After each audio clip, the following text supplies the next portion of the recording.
Hi, I'm Colin, and this is Sci-Fi Deep Dive.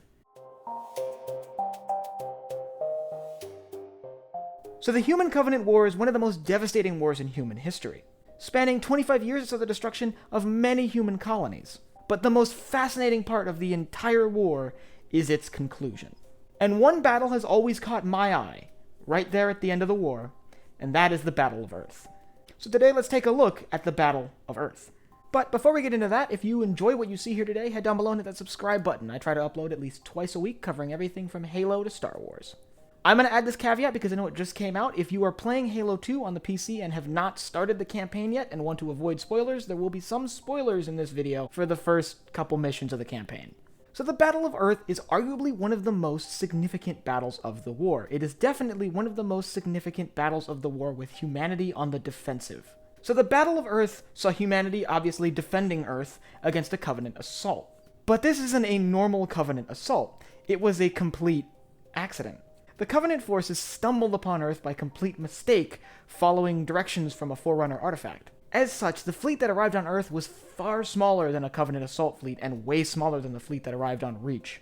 The UNSC home fleet put up the best fight it could and did a lot of damage to the attacking Covenant fleet. However, in the end, they were mostly devastated, and a few Covenant ships were able to slip through and begin attacking human cities on the surface. Most notably was the Prophet of Regret's carrier, which positioned itself over the African city of New Mombasa. While human forces continued to lead an assault in an attempt to seize these capital ships that had slipped through, Regret continued sending out distress signals. He was essentially calling for backup. He had stumbled into a hornet's nest.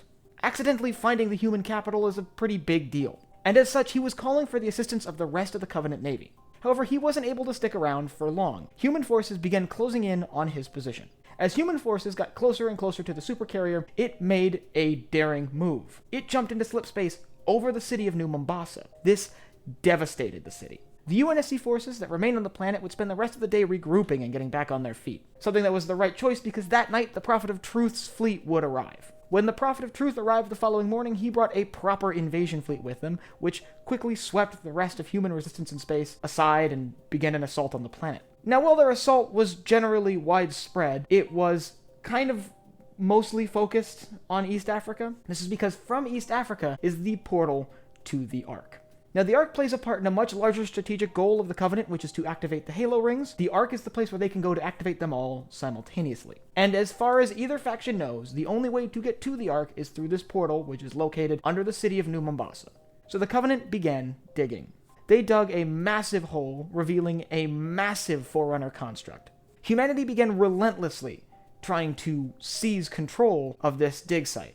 However, to pretty much no one's surprise, that wasn't a very achievable goal for humanity, especially without the support of the Master Chief or many Sangheili who were at this point now in open rebellion against the Covenant. However, the state of that battle changed when the Master Chief returned from the events of Halo 2. With the Master Chief's return and the Covenant separatists coming to join the fight, it was suddenly a far more fair battle. Under the leadership of the Master Chief, remaining human forces were able to seize the town of Voi, which is right along the edge of this crater. The crater, by the way, being the dig site I mentioned earlier. However, they were unable to seize it in time to prevent the Prophet of Truth from activating the portal to the Ark. With the portal activated, Truth and his Covenant loyalists passed through it and made their way to the Ark. Just after Truth had passed through the portal of the Ark, the Flood arrived on Earth. A single Flood-infected CSS-class battlecruiser delivered flood spores to the planet, and this began an infection starting right there in East Africa. Thanks to the excessive efforts of the Sangheili separatists, the infection was under control, and the forces in the region could refocus their efforts on the Prophet of Truth, who at this point had passed through the portal to the Ark. The decision is made to send the Sangheili separatists through the portal, along with the single UNSC frigate, the Forward Unto Dawn. With these ships departing, UNSC forces remaining on the planet would spend the next several months mopping up the remaining Covenant forces. They would do so with the assistance of the Sangheili separatists, by the way. That is a very tall order for the sort of shattered remains of humanity at this point. And with that, the battle was over. The Battle of Earth had ended in a victory for the UNSC and the Sangheili. The Battle of Earth marked the end of the Human Covenant War. If you want to know more about the Human Covenant War in general, I actually did a video on that a couple months ago, so I'll leave a link up in one of the corners. And I want you to tell me down in the comments below what you thought of the Battle of Earth. And if you enjoyed what you saw here today, or you just want more sci-fi discussions, head down below at the subscribe button and the bell icon so you get notified when I upload new videos. So for Sci-Fi Deep Dive, I'm Colin, and I will see you next time.